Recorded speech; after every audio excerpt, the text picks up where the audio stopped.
Order after I get this thing working. Okay. And Dewey, you can open us in a word of prayer. And he is number 18. Dear Father, we're here today to do your work and also do the work for the people that we have in Georgia. Lord, I ask that you give us this committee the guidance that they need to do all what we need for the state of Georgia. In Jesus' name we pray. Amen. Amen. Thank you. And we're here today we had a hearing earlier on this bill and with no action, and we do have a quorum here today, and we asked the representative to come back, and after finding some questions, after he had some questions that we'd like for him to have answered, and we are now ready for you to present your bill again in whatever form or fashion you would like to, and include the answers to the question, and to make sure that the committee is on LC 287713. Is that correct? Yes, sir. Okay. Mom? You're on. First of all, thank you very much. Had two hearings scheduled at the same time, and I know how valuable time is, so it means a lot that y'all have been sitting here waiting. So this bill was actually not an original idea for me. It came to me as a result of a regional commission chairperson who actually heard from another regional chair, so he said he knew his rep and would ask if I would carry this. The current open meetings law only allows statewide boards to meet using a tool that we refer to as teleconferencing. So this would allow the regional commissions and them only to use this tool, so that and this came about is because, as you know, some of the regions are very big. Like mine's got 14 counties. I think there's one that actually has 17 counties, and so some of these regions are 80 to 90 miles wide, and for people to travel that length of time for a meeting that they know may not last but 45 minutes to an hour, they sometimes have trouble getting people there. One of the questions and concerns that the chair had, and it's a very legitimate concern, is these people did sign up to do this, so they should be compelled to go or either give that seat up for someone else. And so I don't know if it's the will of this committee to put a limit on how many times they could use this, or if we just tell the regional commissions to come up with their own limits, because it is also a concern for them. Some of the questions you asked were how long do they serve? The regional commissions consist of people on city council, people on county government, as well as business and industry leaders in the communities. The length of term generally is as long as they're in office, so there is no, like a normal commission, there's 4 or 6 years. If you're the city appointee from the city council for that, it generally runs the length of your term or until they determine that they'll put someone on there. One of the questions was how often do they meet? What we call the large or main committee meets every month. They have executive sessions that meet every other month or as needed, and then there's also a smaller ad hoc board that just meets on a as needed basis. And I think those were the questions you had, unless you have additional. Did you say the executive committee meets how often? The large committee meets every month, and then the executive committee meets every other month. And the executive committees generally has a smaller, like for example in my city we have both the mayor and one of the city councilmen.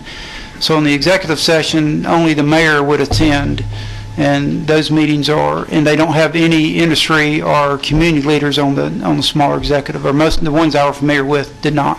So going back over what we had talked about earlier, that the committee is made up of local, county, and city officials who have been appointed but yet volunteered to serve.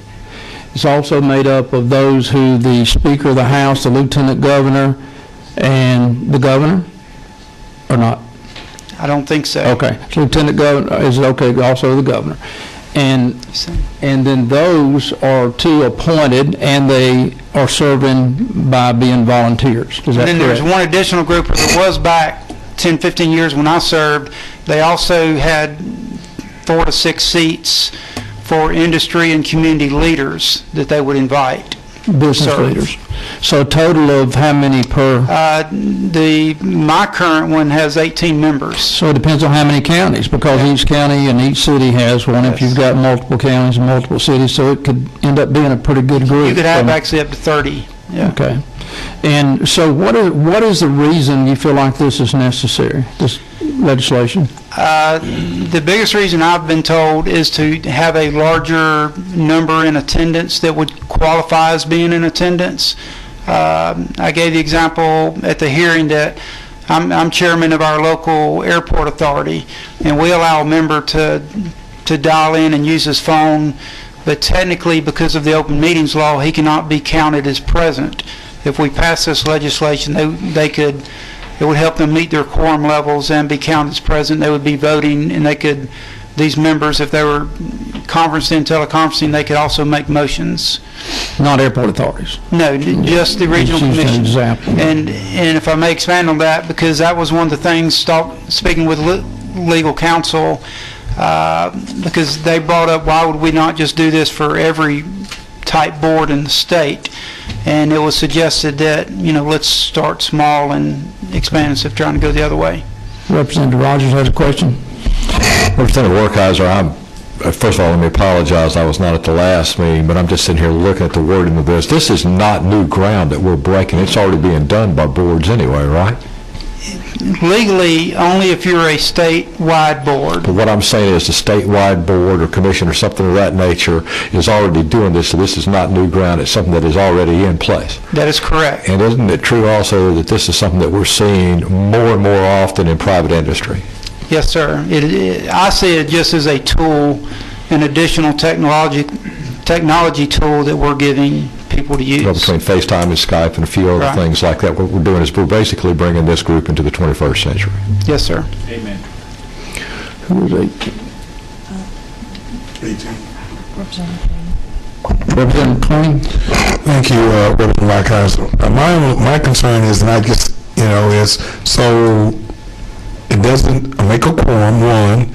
Two, my only concern is all of a sudden we just need the chairman and everybody else can just call in. That's not where we're going with this, are we? No, I don't think so. And just as Representative Rogers mentioned, it's a tool that's been used for years, and they're not seeing that problem. And whether we want to do it or, again, move it down to the local level, when I talked to my chairman, his thought that they would probably limit it to probably 2 meetings a year. And as we discussed at the hearing, most of us know that the best way to communicate is in person, and that would be the more advisable route to go, but it is giving them just one more tool. Thank you, Mr. Chairman. Can I follow up with you? I read it down. So you're saying that 2 meetings a year is... No, I'm just saying that was one suggestion. And I mean, I don't know if this committee wants to set that, or if we just allow our regional commissions to set their own rules. Thank you, Mr. Chairman. Representative Price? Thank you, Mr. Chairman. Each regional commission has their own bylaws, so I guess they can do this or not as they see fit. One concern I noticed in 50-1-5 is what happens to people who want to attend the meeting, and it actually specifies that you have to tell the public other locations where people are participating in the meeting to notify them of that. I'm not sure if this answers it, but just like state boards, if you allow your members to participate teleconference, you also have to allow access to citizens. So it would, if their meetings would be open. So, but I'm not sure if you're saying you're reporting where they're meeting from. I'm not sure what your question is. Did you want to do anything different than what that allows already, or specifies that you have to make it available to the public at those remote locations where somebody is? Well, I don't think the location is, I mean, if you're a member and you're in your house, that would be your location. Right. Yeah, so, but I don't think there's any notification process of where they're, because most people wouldn't know until the meeting started that one or two members were dialed in via teleconference. Are you asking that in the event that there are members of the public that would like to attend this meeting, they are welcome to come to the meeting as they normally do, but those our members will have the right to actually call in by teleconference and listen in, but members would still be able to come to the meeting itself? Is that, I'm not sure. Well, maybe I misunderstood the statute, but it looked like that if there was any private setting where a remote location was active, that had to be notified so the public could attend there if they chose to. Well, I think that would still be the current. If it is law and it is statute, then it would still be the same. You're not changing that, are you? Right, and we're not establishing remote locations that people would show up at and dial in. No, that's not even addressed. My understanding of current law is not that the remote locations the others are at have to be made public. It's that if you're allowed a remote location, then the public has to be allowed a remote location as well, Correct. meaning they can dial in from their house too. So if dial-in options made available to the officials on the board, it has to be made available to the public too. So not at least, unless I misunderstood it, my understanding of the law is that if it's made available to the public official, it has to be made available to the public as well. Not their location, but the concept of remote locations in general, so anyone can dial in. So if that is current law, then it would be probably an expense to the RDCs to put that type of system in place to where they could handle multiple call-ins? Well, with today's technology, there wouldn't be any expense. My family has done this in the past. I've got 5 kids, and we'll do family time with 6 locations throughout the United States, and they're on their laptops and we're on ours. So there's just so many free services that I can't see anybody spending any money doing this. In fact, we haven't addressed that today, but there would actually be a cost savings to those regional commissions that pay. There is no per diem, but there is mileage paid. So, of course, if you don't travel, then you don't receive the mileage. Representative Turner? I have the OCGA 50-1-5 pulled up that Representative Price had mentioned, and it says here that at a minimum, the notice shall list one specific location where the public can participate in the meeting, meaning a physical location, if the meeting is otherwise open to the public. So I think that was the concern that you raised, is that there is one physical location where the chairman or other members would meet, but the person dialing in would be virtually, and that they do not, according to this, have to give up their location from where they're calling in.